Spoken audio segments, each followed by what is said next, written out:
Hi and good evening, everybody. I'm Steve Ford. I'm the Chief Executive at the Royal College of Occupational Therapists, and it's a real pleasure to welcome you this evening to this prestigious 2024 Elizabeth Casson Memorial Lecture. It's really fantastic that we can all get together virtually for this very special event, and it's brilliant to have so many people joining us. I guess some of you might have attended tens of these. For others, this might be your first lecture. You're welcome, whatever the situation. I remember my first encounter with the Elizabeth Casson lectures was before I started at RCOT. I was coming for an interview and I thought I better find out a little bit more. So I attended Jenny Preston's talk at the end of 2020. I lurked in the background and I heard from her some really inspirational stories, which stuck with me, actually. I even used them in my interviews. So maybe it was down to the lecture that I was able to take on this role. Although we may not be able to see each other face to face, do use the chat tab to connect with one another, and use the questions tab to submit questions to our Casson lecturer, as later we will have time for a short Q&A session. So first held in 1973, this annual lecture is held in honour of Dr. Elizabeth Casson and her contributions to the occupational therapy profession. As the first woman awarded a medical degree from the University of Bristol in 1919, Dr. Casson introduced occupational therapy to England, and in 1929 established the first occupational therapy school, Dorset House in Bristol. So in recognition of Dr. Elizabeth Casson's commitment to further occupational therapy, we award the lectureship to an RCOT member whose peers consider them to have made and to still be making a significant contribution to the profession's development. Our lecture is an opportunity for the chosen speaker to talk about a topic important to them and the profession. So in their personal capacity, I'd like to invite Janice McClymont to introduce the 2024 Elizabeth Casson Memorial Lecture. Thanks, Steve, and good evening, everyone.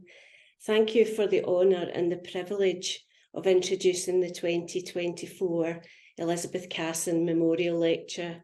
This year's nominee, Professor Katrina Bannigan, is a trusted and very respected colleague, and I couldn't think of anyone who would be more worthy of this accolade.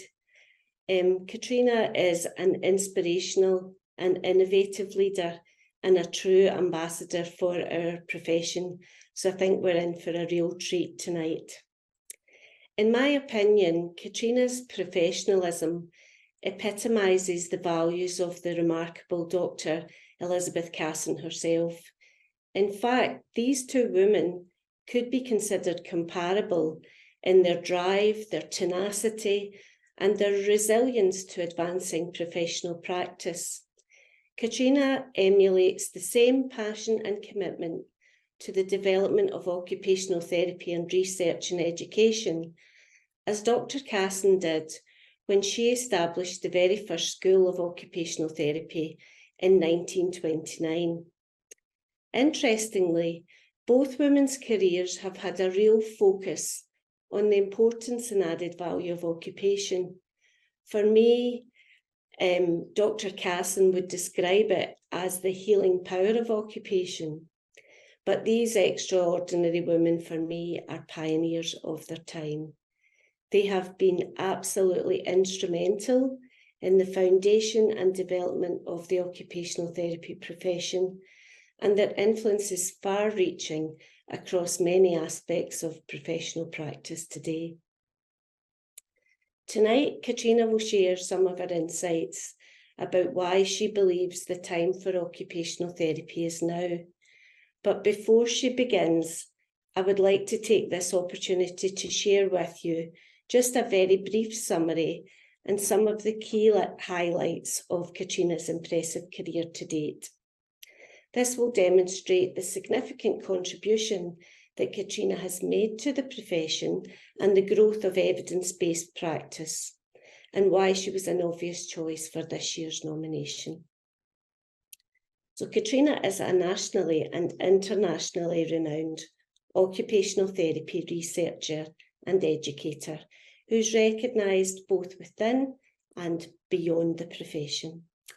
And throughout much of her career of 28 years, she has really dedicated her expertise to developing a culture of scholarly activity within occupational therapy. She's consistently published research since the completion of her PhD 20 years ago, and the quality of her publications has increased as her role has become much more senior. She currently has an outstanding portfolio with an H index of 18, and she has already published 56 peer-reviewed papers in journals between 1997 and last year. And this includes one of the very first systematic reviews published within our profession.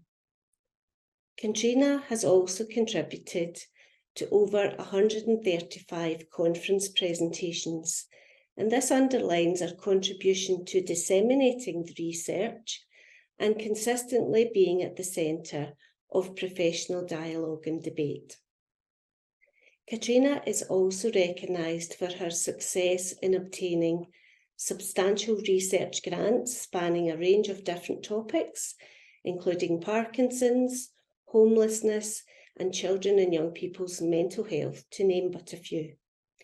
She has an accomplished record of research collaboration and outcomes, and her work has been really pivotal in driving forward a diverse range of research activity to strengthen and inform the evidence base of our profession. Whilst in the role of the chair of the Research and Development Board for the then College of Occupational Therapists, Katrina led the development of the first national research priorities setting exercise. This landmark research development evolved into the current RCOT Research Foundation, which Katrina identifies as one of her proudest achievements. It's not surprising that Katrina finds this of significance, because her research, innovation, and leadership in this respect has supported many people, students and colleagues alike, to commence their own research journey. And through her mentoring and personal endeavours, Katrina has strongly influenced the national and international growth of evidence-based practice. She most certainly is an expert in assimilating the nexus between research, practice, and education. Katrina has also utilised her research expertise to the advancement of occupational therapy at pre-registration and post-registration level, with a significant contribution to doctoral level education as a Director of Studies and an external examiner. She's been at the forefront of centering and integrating research within curriculum programme design and reapproval events, and she's developed the highly cited model of professional thinking. Katrina has contributed to the writing of many book chapters, and I believe she has one ongoing at the moment. And she's been involved in the editorial teams of many seminal textbooks. She's created an online forum to nurture and enhance academic writing across the profession, and she has been instrumental in driving forward partnership developments between the university and local NHS boards to further share her expertise with practicing therapy staff.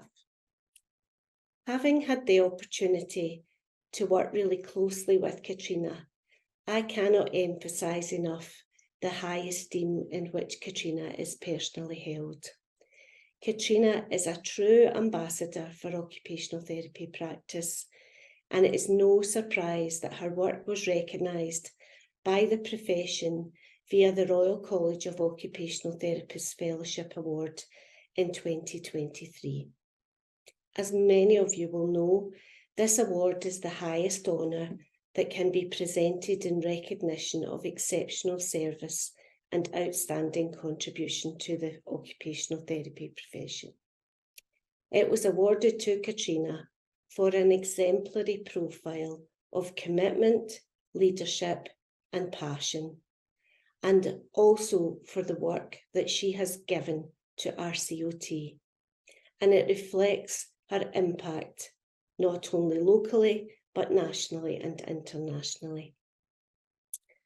I'm in no doubt that anyone who has had the opportunity to meet or work alongside Katrina would agree that her motivation and enthusiasm for research and learning are somewhat infectious. Katrina has an innate ability to demystify what can often be a very complex research landscape. And although her focus and critical thinking have enabled her to deliver projects of the absolute highest standard and quality, I believe that her success can also be attributed to her caring, compassionate, and respectful leadership approach. Katrina's ability to understand other people's feelings, to admit her own vulnerabilities, and to nurture and support others is exemplary. So without further ado, I'd like to welcome the extremely talented and inspirational Professor Katrina Bannigan. Thank you.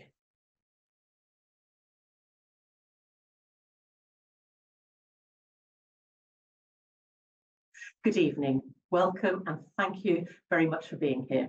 I know how busy life is, so I appreciate your support. I deliberately named this lecture, "The Time Is Now," rather than "Our Time Is Now." Jan Davis wrote an article in 2010 called "Our Time Is Now." In it, she argued, "Our time has come, our time is now," saying there has never been a more exciting time for occupational therapy practice than right now. As this new decade begins, the foundation of our profession, occupation-based practice, is perfectly aligned with the world of healthcare, both nationally and internationally. However, there is a danger in thinking that our time is now. It suggests that we have one moment, and if we missed it, our time has passed. The centrality of occupation in the lives of people is a truth. It is not a time-dependent concept. It is true for all time. By committing to a social movement and exercising social leadership, by doing whatever you can, in whatever way you can, to share the story of occupational therapy, you are not one voice, but part of a crescendo of voices that will ensure the centrality of occupation in the lives of people is a given. Once others recognise this truth, we can stop being absorbed with how we are perceived as a profession and can direct our energies towards the people and the communities we serve. The time is now. We all need to act now. The time is now for the world to recognise that we are enacting one of the greatest ideas of the 20th century for the benefit of people and communities. We should not be waiting passively for the go-getters to lead the way. We need to emulate Elizabeth Casson and take advantage of the opportunities provided by the social age we live in. If we want things to change, not acting is not an option. We only have today to set the foundations for tomorrow. Mary Riley, in her 1963 Eleanor Clark-Slagle lecture, asserted that occupational therapy can be one of the greatest ideas of 20th century medicine. Events in the time since have underscored the truth of her assertion. The International Classification of Functioning, Disability and Health, the World Health Organization's framework for disability and health, positioned participation, involvement in a life situation as essential to health. Occupation is the building block of participation because our involvement in life situations is rooted in our engagement in our everyday activities that are important to us, our meaningful occupations. And in turn, our occupations are rooted in our hopes, goals, and aspirations for the future. This resonates with the message from the Ottawa Charter for Health Promotion, which affirmed to reach a state of complete physical, mental, and social well-being, an individual or group must be able to identify and to realise aspirations, to satisfy needs, and to change or cope with the environment. For the global population, The COVID-19 pandemic demonstrated the importance of our everyday occupations to well-being and living well. We now also understand occupation's value beyond medicine and its role in social transformation as a vital force to meet society's needs. After all, it is through occupation people can develop and maintain their families, neighbourhoods and communities as sources of belonging and opportunities and common action. Developments such as this mean in many ways it has never been a more exciting time to be an occupational therapist. Yet there is a pervading feeling of dissonance within the profession. As recently as 2021, RCOT's Chief Executive, Steve Ford, observed that the profession feels like the underdog, with other professions being better at grasping opportunities. Whilst this feels qualitatively different to the latent anxiety described by Riley about our value as a service to sick people, it reflects a continuing concern within the profession that has been expressed in various ways over the years. I've picked out a few highlights on this slide, and the detailed analysis will be in the paper that accompanies the lecture. It speaks to PARD's contention that occupational therapists have still to seize their heroic destiny and realise the power within their central concept. Yet, at the same time, there's a heightened sense within the profession of the value of occupational therapy. We have a greater understanding of our work, focusing on meaningful occupation and how it transforms lives and communities. This can be seen in promotional campaigns such as RCOT's Occupational Therapy Week campaign to own your own superpower, or WFOT's work with the World Health Organization about the contribution occupational therapists can make to humanitarian efforts in response to crises and disaster. When occupational therapists make forays into new areas of practice, such as primary care, improvements are observed in activity levels, independence, health and lifestyle skills, as well as cost savings. Nonetheless, the feeling remains that occupational therapy and the work of occupational therapists is not always recognised. This is important because if there were greater recognition of the centrality of occupation, more people and more communities could benefit from occupational therapy. In essence, our power as a profession comes from being recognised for what we do. The struggle to have our expertise, our contribution be recognised, appears to be rooted in a lack of confidence, rather than the anxiety that Riley described about whether our work has value. My experience of working with people at all levels of the profession supports this observation. For example, recently I've been asked by students at a leadership showcase, what advice would you give to individuals lacking the confidence to take on a leadership role? An RCOT special interest group invited me to present a keynote about how to overcome a lack of confidence and not putting ourselves forward.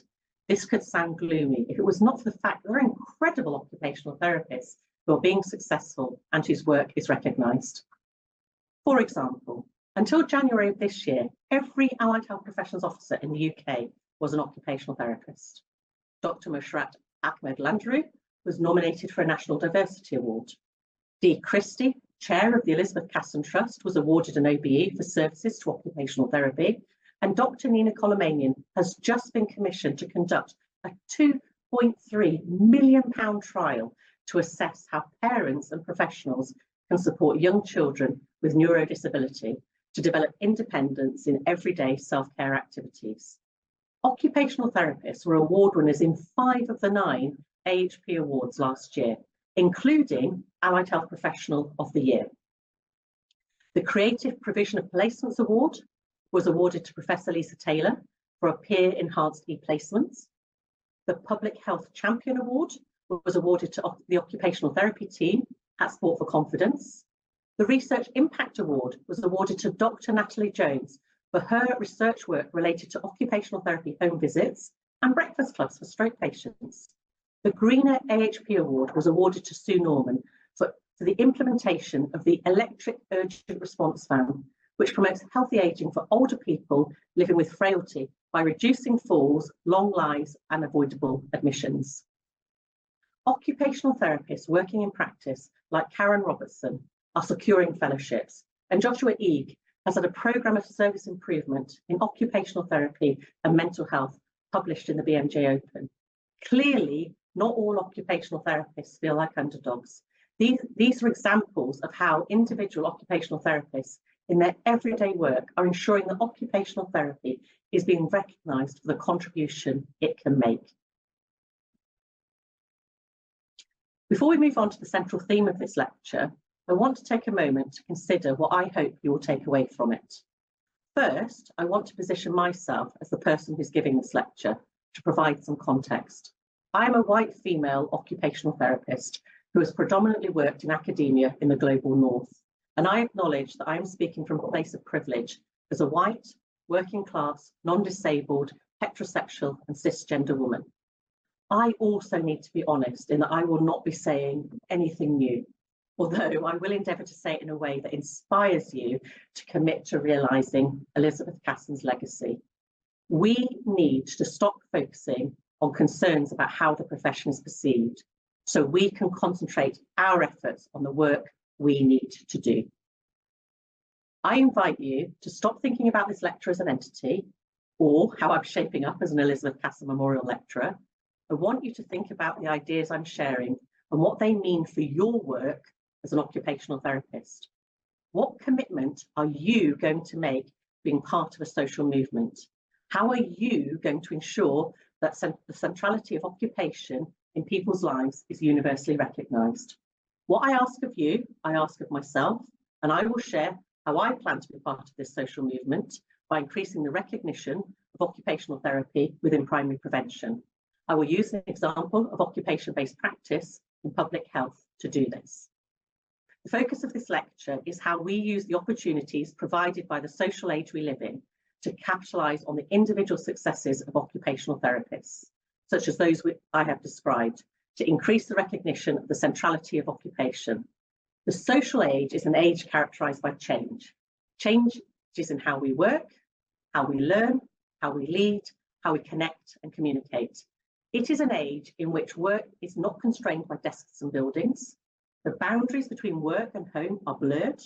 9 to 5 Monday to Friday working is no longer typical, and it is as easy to connect with someone in another country as it is with our neighbour. If we are no longer constrained by hierarchies or organisations, engaging with communities and developing networks becomes more important. In the social age, networks are community-based.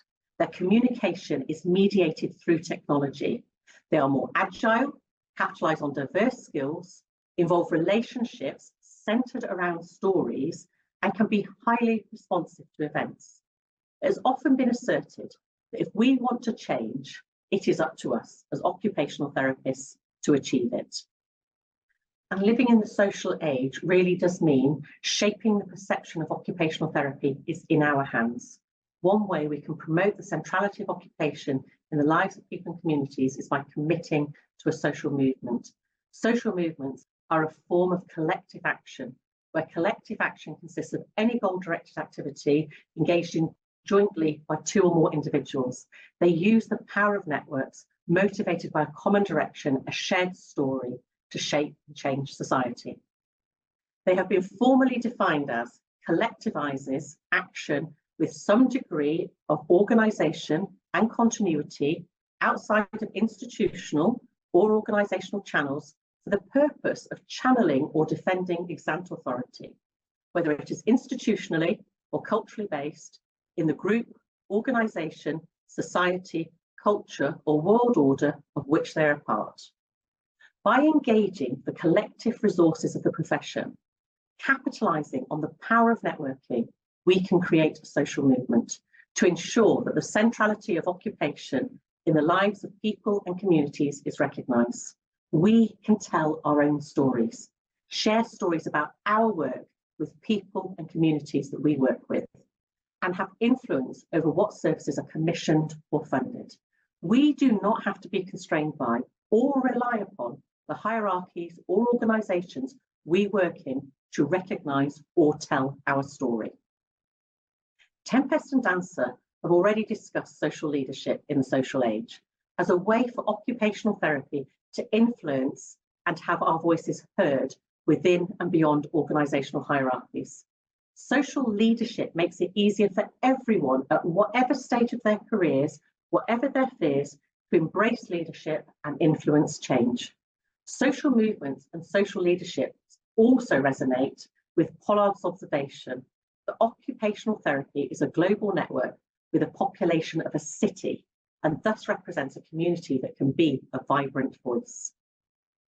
This feels like a good point to turn our attention to Elizabeth Casson, the truly remarkable woman in whose honour these lectures are named. Previous Elizabeth Casson Memorial Lecturers have reflected on her significant contribution to the profession. And whilst I'm not sure I can add anything, I can recommend Gail Mountain's erudite exposition, especially for those new to Elizabeth Casson's story. Mountain described how we can draw upon Elizabeth Casson's legacy as a source of strength for grappling with the challenges we face today. I agree with Nick Pollard's assessment that Elizabeth Casson is an occupational therapy hero. But one reason why I'm reluctant to rehearse her story is that we need to be careful not to hero worship her, or those who have gone before, such as Emma Clark-Slagle, Sylvia Docker, Muriel Driver, Margaret Rutherford, or Vona de Toit. This is not to diminish their memory or their achievements. The profession, occupational therapy, and the value of occupation would not be what it is today without them. However, there is a danger that by overly focusing on their achievements, we venerate them. We believe we cannot emulate them. And this may explain why Tempest and Dancer warned us against becoming passive, waiting for the go-getters to take the lead. If we are going to make a lasting breakthrough and move from feeling like the underdog to being recognised, we all need to act. We all have a part to play, no matter how small or large, in shaping the narrative about occupation and occupational therapy. Elizabeth Casson was a woman of her time. Her world was smaller. The places she visited and was inspired by, Gartnavel Hospital here in Scotland, Bloomingdale Hospital in New York, and Boston School of Occupational Therapy, covered most of the occupational therapy world then.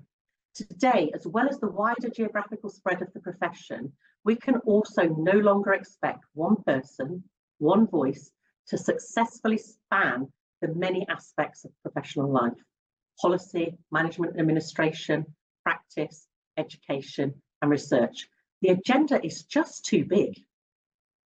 The Elizabeth Cassons that live among us today are achieving great things, but usually in one aspect of professional life. It means we need to move away from a reliance on individuals or our professional bodies to promote the value of occupation. Collective action is more powerful than individual action in supporting a social movement. We have benefited enormously in the past from the energy and actions of individual people, but in this bigger, changed world, we need collective action, which requires us to operate in different ways. Just as Elizabeth Casson harnessed the tools of her age, we need to do the same. Everyone has their part to play. Social movements, driven by stories, using social media to communicate through networks, formed of fluid and adaptive groups that change as they need to and not limited by geography, are just one way to increase our impact. As a person before the internet existed, I am the last person to suggest what our social movement to promote the value of occupation should look like. The multiple images in this slide are used to suggest the possibilities: artificial intelligence, diverse voices, different groups and networks of people. But how these come together or interact to form a social movement is up to us collectively to imagine and reimagine. RCOT's current work around communities and connections, although not framed in the context of a social movement, speaks to this. We have great stories to tell. Can you imagine how many more people would know about occupational therapy if each and every occupational therapist working in the UK today had posted on social media about each of the occupational therapists in the photographs? It would have generated more than 500,000 posts, the reach of a global city. Even if each of us had just posted about the Allied Health Professional of the Year, that would have been 40,000 opportunities to share a story about an occupational therapist. Did you know that the Allied Health Professional of the Year is an occupational therapist and what it is that she has achieved? If not, perhaps after what you learn in this lecture, you could post about how proud you are of Sue Norman's achievements. Share the story of how her greener solution to reducing falls and promoting healthy ageing exemplifies occupational therapy. If you also tag in your communities, we will have formed a community network focused on the achievement of an occupational therapist. This network may not come together in the same way until the next national achievement of an occupational therapist. This is how social movements start and operate. Tagging in the people and communities you work with or want to influence, not just other occupational therapists, is essential. If we don't do this, it means we are just talking amongst ourselves. If we do that, then it's unsurprising that the value of occupation is not recognised. If collective action is required for us to have reach and influence, it means we all have a part to play in creating a social movement. Making the choice to act or not matters. For everyone who chooses not to share the story of the centrality of occupation, it lessens the impact of our profession. Our strength is in our numbers. It's the power of the collective voice. I appreciate in choosing not to act, people will explain their choice in terms of the barriers they experience. A lack of confidence is understandable because we all experience a lack of confidence at least some of the time. However, a lack of confidence is not the issue. The issue is letting a lack of confidence shape what we do or how we respond to events. We need to have courage. If you lack confidence, remember, we become brave by doing brave acts. As Avril Drummond observed when discussing research capacity in her Casson Memorial Lecture, you just don't know it until you try. As occupational therapists, we expect the people and communities we work with to have courage to push beyond their comfort zones. Our acts don't need to be grandiose. A series of small acts with a range of people and communities makes a difference when we're all acting collectively. For example, posting on social media or sharing the stories of successful occupational therapists with your colleagues, communities and networks to help them understand the work occupational therapists do will increase the reach and impact of our work. Another concern I have heard expressed is not knowing where to start. If you are not sure where to start, the Casson Lectures and others, such as the Eleanor Clark Slagle Lectures, are a rich resource of ideas and provide an excellent starting point for those who don't know where to start. In preparing for this lecture, I have read every Casson lecture, and I can honestly say, whilst not all are captivating, I am stunned by what an incredible resource they are for the profession.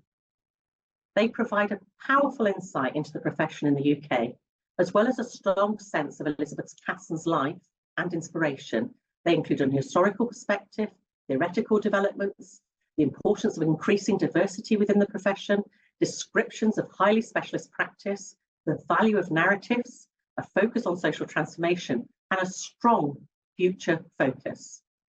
If a module was created focusing solely on them, it would provide students with a strong grounding for working as an occupational therapist. It would develop their sense of the historical development of the profession, the importance of reading for learning, highlight the value of different writing styles to discuss the work of occupational therapists, provide them with an insight into the wide scope of practice and the range of career paths available to them. I feel a little bit disappointed in myself that it's taken this opportunity to motivate me to read them all sequentially. It's been a humbling and thought-provoking experience that has left me feeling very encouraged about occupational therapy in the UK. The Casson Lectures are full of ideas, a treasure trove of inspiration for how we can meet our hopes and aspirations as a profession. In reviewing the lectures, I've culled some of the examples of where to start. This slide contains an example from each decade.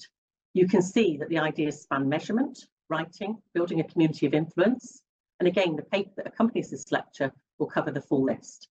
If you are struggling with where to start, I encourage you to read the Casson Lectures for inspiration. Find out what fits well with you and use that as your starting point to influence change within the profession. Others describe feeling like they are not leaders. In the social age, a lack of experience or skills does not matter. Whatever the stage of our careers we are at, or whatever position we hold, we can engage in social leadership. Telling our stories relies on authenticity, co-creation, and networks of relationships, not position and hierarchy. These new opportunities of the social age provide us with the powerful means to amplify our profession's societal footprint. And the rather amazing part is that these new tools are democratised and personalised. Anyone can become an occupational therapy advocate and reach out to a potentially global audience. In terms of experience, people also cite being too experienced as a barrier, saying things like, can't teach an old dog new tricks. Well, just as you can't be too inexperienced, you can't be too experienced either, as Professor Annie Turner's reflection on writing her Casson lecture demonstrates. I think by the end, I could finally say I'd got it, that I truly understood what occupational therapy was about, that I could debate and defend its kaleidoscope of practice scenarios. But I had by then been practicing for more than 4 decades, and my path to this understanding had been convoluted and complex. Fundamentally, we have to start recognising ourselves as leaders. For those who are put off because they feel like they've tried in the past and been unsuccessful, so it's not worth trying again, Darren McGarvey reminds us, it is important to recognise that you will fail, and fail many times. This is part of what it takes to change the world. We need to accept this and accept the consequences of failure. We will not always get it right, but we need to persevere. I fully appreciate it is easy for me to throw down a gauntlet and challenge others, especially from this platform. But as I said earlier, what I ask of you, I ask of myself. So I want to share what I'm doing to increase the recognition of the centrality of occupation in my own work. This last section of the lecture will focus on Empower Age.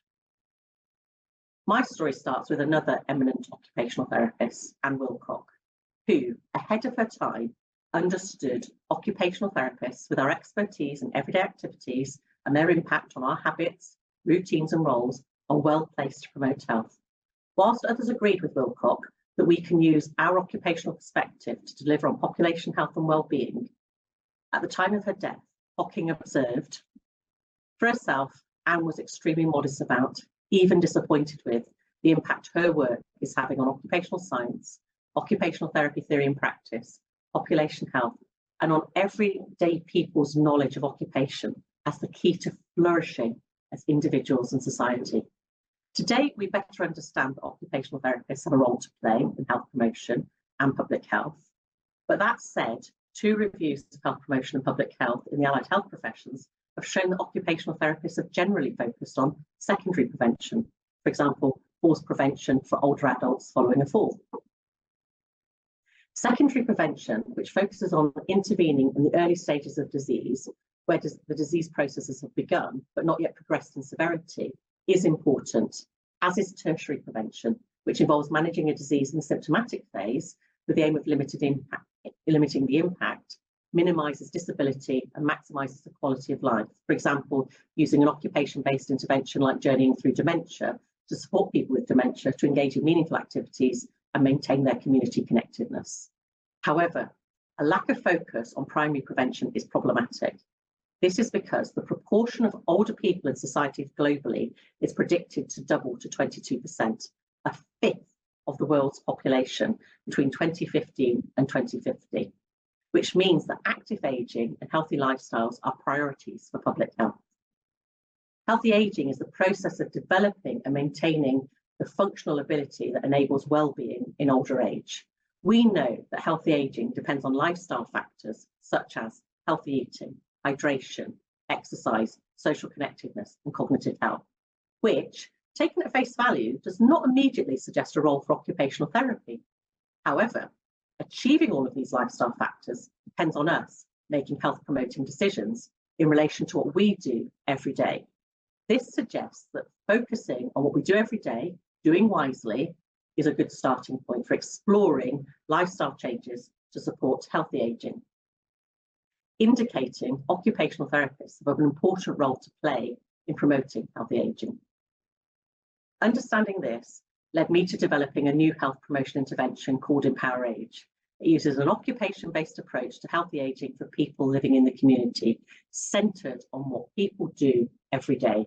Unsurprisingly, the Do Live Well framework, which links doing what people do every day with health and well-being, provides the conceptual framework for our intervention. Working with students on a placement during COVID-19, we decided we needed to develop an intervention manual. The reason for this was so that any students who would eventually deliver the intervention as part of their practice-based learning would fully understand what is involved. This is because manualised interventions provide a detailed account of its components. They cover everything: the marketing, setting, recruitment, referral, assessment, outcome measurement, goal setting, intervention concept, and evaluation, as well as explaining all of the underpinning theory. This is a prerequisite first step in developing a new evidence-based intervention. An added advantage of manualisation is it makes an intervention more amenable to conducting successful evaluation studies. This is because if there is a detailed description of what's involved in an intervention, it is easier to assess its fidelity. The Medical Research Council have guidelines for developing and evaluating a complex intervention. The process is captured in this slide. We use these guidelines to shape this work, and the first step is to identify if an intervention already exists, or do we need to develop a new intervention. When we started, we focused on the transition from work to retirement. Our theory was that life transitions offer an optimal moment to focus on lifestyle choices and well-being. This is because transitions influence what people do and how they organise their daily activities. To this end, we conducted a rapid review of the literature. Of the 677 articles we identified, 36 were included, and the need for pre-retirement planning was widely discussed. But there was no pre-existing generic occupation-based intervention. We did identify one intervention to support professional driver retirement transition for older taxi drivers in Singapore, and whilst it was not generalisable, it was encouraging to know that this type of intervention could be developed. The findings from the studies and tools identified in our review, such as tactical activity planning, were then used to develop the first draft of the intervention manual. Working with another group of students, when the COVID regulations allowed, we shared the manual with people who had recently retired and a patient and public involvement and engagement group, a PPIE group. In discussion with these groups, we soon realised that by focusing on the transition from work to retirement, we had distorted the focus of the intervention. There was a sense that the work to retirement intervention was about work identity rather than healthy ageing. This prompted us to take a step back and ensure that the intervention was fully focused on healthy ageing. After all, people can live for decades after they retire, and healthy ageing will be one of the determinants of how well they live, including their ability to stay living in their own home. This enabled us to more fully emphasise the life course approach, which recognises that health and well-being are influenced by social, economic and environmental factors throughout a person's life, as well as their personal circumstances. With this shift in approach, and given that time had elapsed since our last review, we needed not only to revisit the literature, we also needed to take a broader perspective on occupation and healthy ageing. A review by Jess and Winge and colleagues identified a relationship between occupation and well-being for older people. As it is based on evidence from 3 studies of moderate quality, we do have to be cautious in our interpretation. That said, their review suggested the relationship seems to be related to a person having the opportunity to experience variation and independence in the activities they're involved in, having a choice in the occupations they engage in, and having a balance of activities that they do alone and with others. Interestingly, despite the life course approach endorsed by the World Health Organization, the occupational therapy literature related to ageing focuses on older people between the ages of 60 to 80 or older. The literature also tends to focus on secondary prevention within the context of disease management rather than primary prevention with community dwelling adults, confirming the reviews of public health and health promotion in the allied health professions I discussed previously. In our search for existing reviews, we found 12 recent reviews, but 7 were on discrete topics such as heat waves, joy, or e-tools for transport planning. And other than a review that focused solely on lifestyle redesign, no review identified the intervention characteristics of the included interventions. Understanding intervention characteristics is essential for developing a new intervention.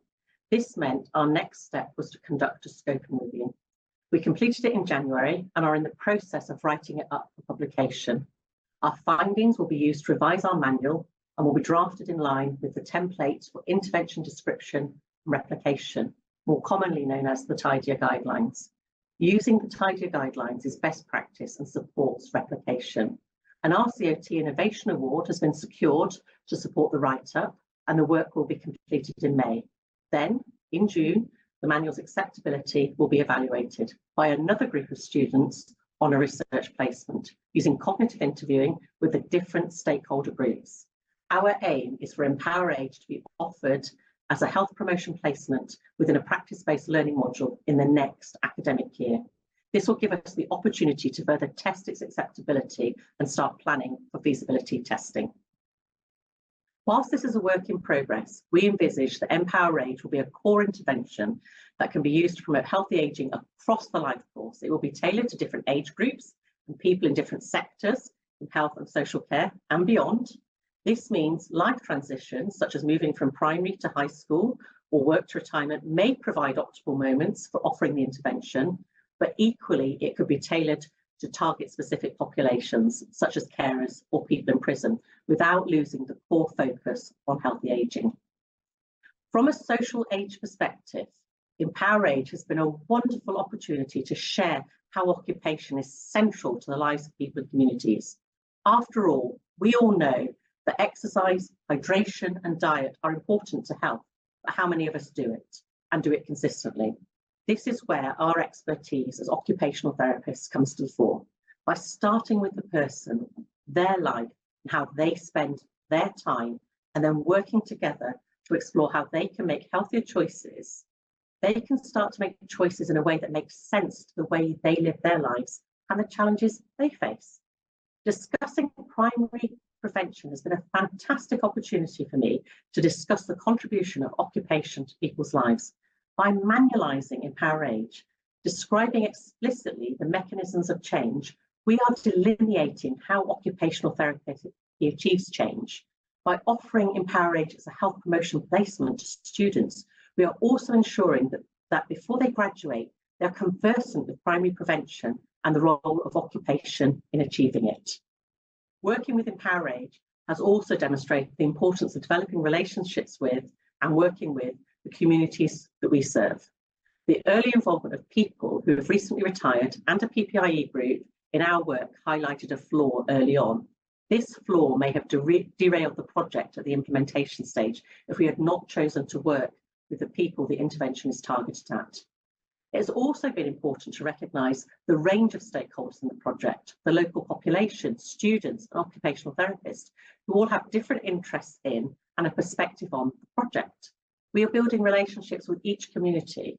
The logo, which has been designed with our PPIE group and students, has given the project a strong visual identity, which makes our story easier to share. For example, the logo was recently used as the artificial thumbnail picture of one of our recent publications. It will also support our social media activity related to Empower Age. The discussion of Empower Age demonstrates that what is required of us is different to what was asked of Elizabeth Casson. We live in a different age and experience different challenges.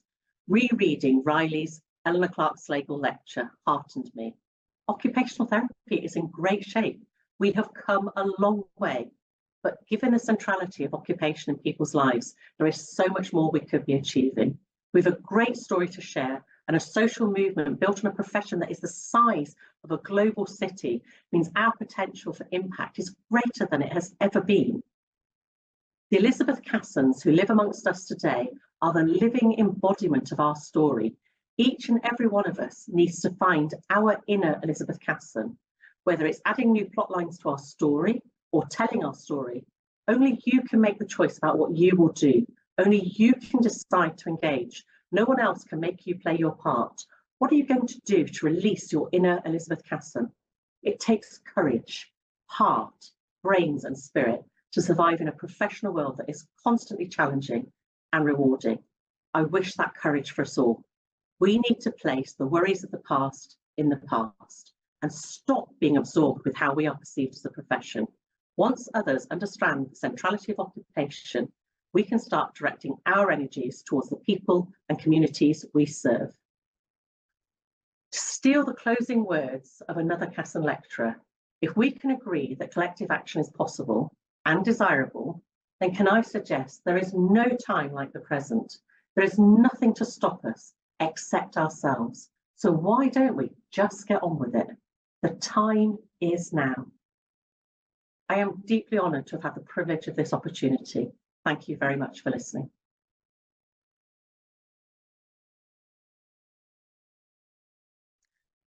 Thank you, Katrina, for such a wonderful lecture. So many food for thought and so much nuggets in there. We do have a number of questions for you this evening. So without further ado, I will go directly to the questions. So the first question came from Charlotte Jackson, and Charlotte is asking, have you any advice about how we can defend our profession and continue to provide a good professional service in light of impossible budgets and impossible resourcing of services? I think take a deep breath to start off with, because I think we do have to recognise that the budget cuts that are happening and the challenges for services are high, but we do have a great story to tell. And if there is limited resources, part of how we can ensure that some of that resource is given to us is by making sure that people understand the difference that we can make, the impact that we can have, and that we tell those stories in ways that people can relate to. So obviously I'm a researcher, and I think research is really, really important, but statistics don't win hearts and minds. The stories of people and the people's lives that we have changed really do that. So I think a mix of the two and bringing that alive can really, really help. But I think it's really important for us to not become discouraged, you know, because I think sometimes in the face of multiple challenges, it's really easy to lose our positivity. It's not about being Pollyanna-ish and being overly optimistic in the face of things, but being realistic. If there's one small thing that we can do in this situation, what it is, and then making sure that we do it with positivity, telling great stories and doing it well. I don't know if that helps at all. So that's great. So the next question is from Alexandra Lejeune. Politically, how can occupational therapists stop being the underdog profession if we don't qualify as doctors of OT before we practice like other professions do? I don't think how we're perceived politically is about the qualifications that we have. It's the difference that we make in society. I think the really wonderful thing about the social age is the communities that we work with and how we can tell those stories and almost mobilize people in those communities to speak for us. I think one of the problems that we've had in the past is that we've been very reliant on the structures and the organisations that we worked in, both for them to either choose to tell our stories or to use the energies that they had to direct resources towards us, whereas now we can actually take our story outside of our organisations and use social media and get people on side, almost that they're telling the stories for us, that they're actually clamouring for our resources. So this isn't about us. This isn't about the qualifications we have. This is about the people we work with, the communities that we work with, and the difference that we can make within that. And it's us having the confidence to share those stories and trying to think how to word this, to share those stories and just almost like bring it alive in the imagination of others is actually how we stop being an underdog. And I suppose recognising that our stories are really valid and that the difference that we make in people's lives is phenomenal. We know that because obviously we work with people who tell us all the time. I was doing some PPIE work in Wishaw on Monday, and honestly, the people that I was working with make me so proud to be an occupational therapist when they tell me about the occupational therapists that they've worked with and the difference that they've made in their lives. And so we've just got to get much better at sharing that and stop thinking of ourselves as underdogs. We're not. We are doing incredible things. We're just not telling enough people and having the confidence or overcoming the lack of confidence to get that story out there, I think. Yes, we need to start shouting, don't we? We So do. the next question, it is from Lottie Armitage, and Lottie's asking, whilst there's clear potential offered by the social age for occupational therapists, what, if any, do you perceive to be the drawbacks or potential threats to the profession, especially within specialisms? I'm not sure I understand is that the threats from the social age or the general threats in society at the moment. Sorry, I don't know if I'm not quite sure what I'm being asked. Yeah. If Lottie could maybe Lottie, rephrase the could you question just for me, and then yeah, I'm going to be given and we'll come questions back we don't to get it. to. Yeah, and if that's okay, sorry, I'm not quite sure what I'm being asked. Sorry. Okay, Lottie, if you're hearing us, please do reframe that question. Okay, I will move on to one from Devon Wells, and Devon is saying, I am working on developing my team's awareness on public health in physical health conditions such as diabetes. Have you got any tips to encourage the wider MDT to think seriously about including OTs in these public health matters? I think we just have to keep telling them about the difference we can make. I actually work in a healthy aging research group, and until recently I was one of the only occupational therapists in the team, and it's almost like it just doesn't occur to people that the role that we can play, because I think people think, well, I do physical activity or I do diet, so what do you do? And I think it's actually, we have to paint the picture that it helps people to see that it's what we do every day and the decisions we make around that actually influences our health choices. So we have to paint those pictures. And I mean, you do well to go back and read some of Anne Wilcox's work, because if it was published today, it would still be considered groundbreaking. And she's got really great arguments and ways of explaining that. So if you're struggling to find the words yourself, there are other people out there. And I'm on the night of the occasion, I can't think of the Cassons, but there's some brilliant Cassons, like Sarah Cantatis Cassons, got great examples of things from social transformation that make a difference in lives of people that have experienced, for example, domestic violence and stuff. So there are lots of examples out there that you can draw. We don't have to do all of this ourselves.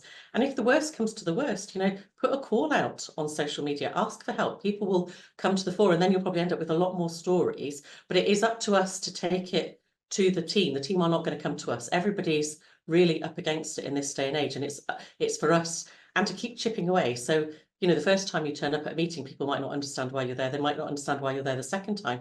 But if you just keep saying, and then there's usually this light bulb moment where everybody gets it and they think, oh, I understand now. So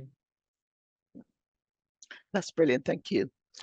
So our next question is from Marin Cutler, and she asks, I often hear OT colleagues express uncertainty about their professional identity due to generic working in mental health settings. How do we encourage these clinicians to feel empowered and recognize their expertise in occupational science? That's a difficult one. Like, you just should, I don't know how, like, it's, and particularly mental health, because that's my background, is like we make such a difference. Like your daily routines and habits make such a difference to how you live your life. So I think I keep saying it's about making those connections all the time for people to what it is that we do. But obviously we do need to read. Having read the Cassons, you would literally get a complete sense of the profession in the UK at the moment from reading that. And it would give you phenomenal ideas. I mean, some of the most recent ones are obviously most related to our personal circumstances, and they're just phenomenal. They've just got such a level of detail in it. So, but we do have to read, and we have to take some responsibility for that ourselves. This is our knowledge. And if we don't learn it and say it, and I mean, just doing wisely sums up occupational therapy. If you do wisely, you will have good health, and unpacking that for people. I think we've maybe in the past tried to overcomplicate things. So, but we do need to take on that responsibility for reading for ourselves, finding everyday language to say what it is. And again, and if you struggle with that, go and see whether other people have done it and done it well, and then just use it. I used to train myself, task myself with the thing that if I was in a situation, that I wouldn't leave the situation without either asking a question or offering a bit of information about occupation. So it made me get confident about using occupational language, even in environments where people weren't used to it, until it becomes normal that people expect it. But we maybe have to have the courage in the first instance. So yeah, just do it, I think, so. That's great, thank you. So the next question is from Caitlin Highland. Caitlin says, how would you incorporate the use of social media, the use of digital tools into higher education settings for training of future occupational therapists? I think we already do. I mean, I know where I work at Glasgow Caledonian University, we have a blog. We currently use X, or Twitter as it once was, and Instagram. So we're always sharing things. Even today, I was presenting at a learning and teaching conference, and I was presenting a poster with a photograph that students had taken during a placement with me. So I think it's almost, sorry, I'm trying to think, how did we do that? I think you just have to make it part of what you do. I mean, for me personally, I try and set myself tasks of trying to send at least one tweet a week or respond to tweets. And it's getting students to engage in that. I know, like our Occupational Therapy Society, they have a Twitter feed, and we support them with that. But yeah, I don't know. And I suppose it also just even things like writing blog posts. I think in one university in the past, part of how we've got so much information on Wikipedia is because a lecturer set it as a task for people to write things on Wikipedia, and that actually increased the level of information. So I don't feel that was a very good answer. I got an opportunity tomorrow to add to answers, so I'll have another think and see if I can explain that better. So apologies. Okay, no problem. So this is a nice one for you. So Kier is saying that he really enjoyed your lecture. What would you want the legacy of this talk to be? I would love for us never ever to talk about ourselves as underdogs, and for us to stop thinking about who we are and what we do and just doing it, and actually just automatically talking and sharing stories. So, for example, the reason why I actually asked in the lecture, do you even know that the AHP of the Year is an occupational therapist, is because when I was rehearsing this, people didn't know. So that was the first time it occurred to me that people didn't know. Like, really celebrating our successes and not looking back. You know, in the Eleanor Clark-Slagle lecture that Riley gave, you know, that we were just even worried whether we had value for 6 people. We know that now. So let's stop worrying about whether we have value. We make a difference, and let's just make that difference and talk about that so that it never gets lost that we do that. So I really just want us to stop worrying about ourselves and who we are as a profession, and just do the great work that we do and talk about the great work that we do. Okay, the next question is from Jane Freeman. So Jane asks, do you think that talking about the centrality of occupation is futile without political engagement? And then she went on to say the current political context does not allow many people, apart from the rich, to achieve occupational balance or even participation in occupations due to multiple barriers. So she's asking whether you think it's futile talking about the centrality of occupation without political engagement. Sorry, I don't know whether it's nerves. I never think it's futile to talk about the centrality of occupation, because it is so central to what we do, and actually understanding that the life choices we make every day influences our health is always of value. But if in terms of, and I'm not quite sure about the political bit that I'm being asked about, is whether we just live in a political climate that just doesn't allow occupational balance. I think we always have choices. I mean, obviously people's choices in terms of eating is circumscribed by their wealth and poverty, but there are things that we can do to help people to think differently about food, and helping people to make different choices up to a point. I don't want to belittle anybody that's in an experience where they are very cash strapped, but it's almost like, in the climate that we're going into, with the challenges that we're going to be facing, it's almost like the point of occupational therapy has never been more important, that we can actually offer people different things, but we've got to believe it and enact it ourselves. You know, and I work in a job where, you know, sometimes it feels like my brain is never off. So I have to start making different choices and thinking about how I can make life different. And I think we can offer that. And I find, like, if I go to talk to politicians myself, if I talk about occupational therapy, and they hear you speaking about it and the logic of what you're talking about, they're usually incredibly engaged. But unfortunately, one conversation isn't going to make a difference. And that's why we need a social movement. We've all got to come together to share these stories and to show people the difference that we can make. And also, you know, we are not just about medicine anymore like we were when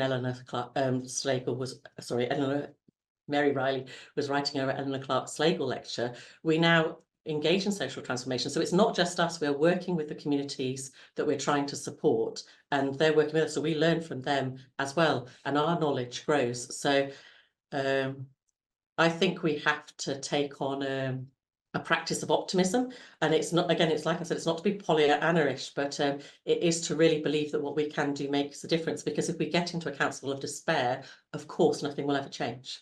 You know, but how many of us have actually been to our MSPs or our MPs and actually had a conversation about the services that they're providing and why they are the way they are? We've got to start taking that to them, and, you know, going with the communities that are being affected, like with the service users that we work with or the communities that we work with, to help make that happen. But I do recognise, and Darren McGarvey, who is a big poverty campaigner, you know, recognises that this is not the work of a day. It is a work of many days, weeks, years, but collectively, us all doing it, we will make a difference. That's great. The next question is from Hannah Berkinshire. So Hannah is asking, with the use of a life course approach, as well as a focus on improving equality, diversity, and belonging, would an increased focus on the CAWA model be appropriate as one of the few non-Westernized OT models? It could be. I think the thing is to use what works best for you, because I think actually one of the lovely things about reading the Casson lectures is they are all written in different ways and they all take different angles. And I think the reason why we have different models is because different ways of putting our ideas and beliefs together and conceptualizing them works differently for different people. So it could work. I personally find Do Live Well works really well, and I have worked with a mental health group in Plymouth where I have used that, and that has helped people in the community understand what we do and to then start thinking about how we can work better together. So I would hate to say that any one model is better or worse than any other or any less culturally relevant. But, you know, we have lots of different resources out there to help us with that. And if that's what works for you and it speaks a language that others understand, and I do, you know, I've seen obviously in occupational therapy news, great stories where people have used it in groups, and that is fantastic. But I don't think we should become wedded to one particular model or another. I think we should use different things and find out what works best, and also to recognise that things that we've maybe used in the past won't work well in the future. We have to listen to the people that we're working with and be willing to change and adapt as needed. Okay, I think we have time for 2 more questions. So the next one is from Helen Woods, and Helen is asking, as a student graduating from Brunel University, is there one piece of advice you would give to a newly qualified OT that still rings true today? One piece of advice. I would maybe just be extraordinarily proud of being an occupational therapist and the difference that we make in the lives of others, and never ever hold back from talking about it, and never ever feel that your worth at the table is any less than anybody else's. That I feel like we're actually on the cusp of really incredible things happening. Even just thinking about the people that I talked about in the lecture, you know, 5 of the 9 AHP awards were won by occupational therapists because people are making brave decisions. So that is also one of the other things about, you know, with the cuts in statutory services, we are going to maybe have to have more things like CICs and charitable ways of delivering occupational therapy.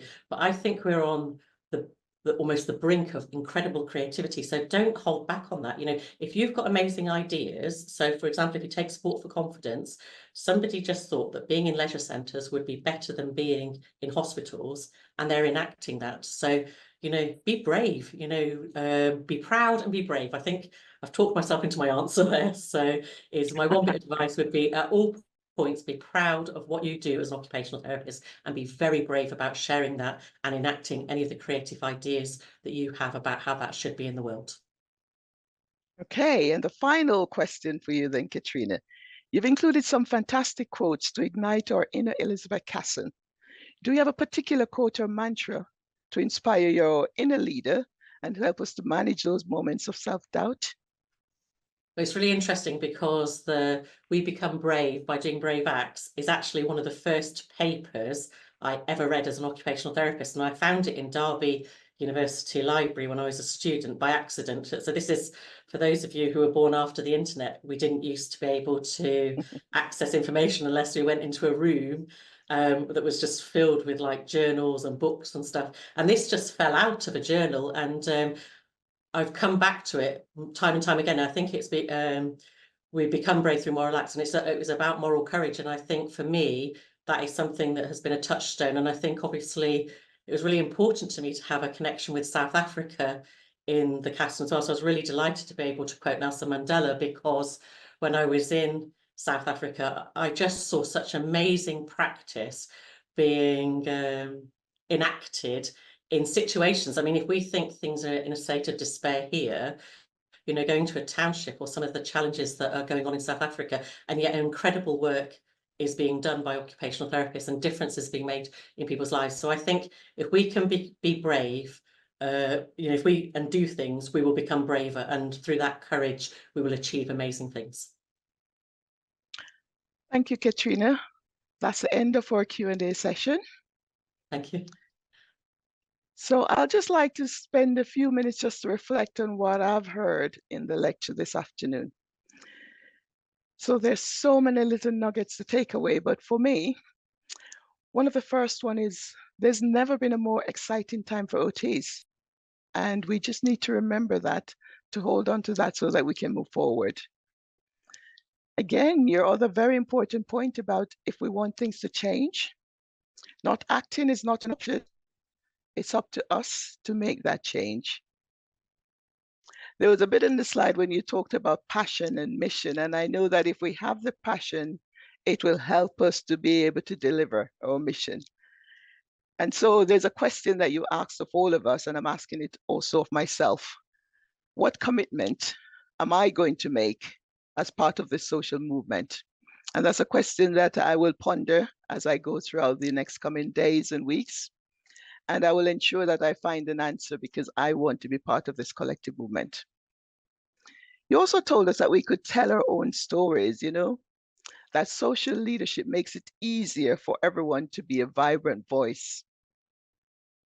And you reminded us that the Elizabeth Casson, she's a source of strength, and she helped us she managed a lot of challenges within her time. But that source of strength is something that we can draw on as we continue to manage the challenges that face us as modern day occupational therapists. My final bit is that collective action is more important and more powerful than individual action. And so I encourage all of us as occupational therapists to do our part as we go out and collectively work together to show the life-changing power of occupational therapy. I just want to say thank you, Katrina, for this wonderful lecture. On behalf of RCOT, we will be sending you a very special token to acknowledge you joining the esteemed group of Elizabeth Casson Memorial Lecturers. And just a reminder before we finally wrap up, for those who are listening, those who've joined us, we'd just like to remind you that we'll be sharing the recording of Professor Katrina Bannigan's lecture on our website, and that you'll be able to also view the written details and full reference list in the lecture in the British Journal of Occupational Therapy. So it just leaves enough for me to say thank you all for joining us. We hope you'll be able to take away some little nuggets from this afternoon session, and to finally just to say thank you and good night to everyone, but a particular thank you to Katrina for that wonderful lecture. Our time is now. Thank you.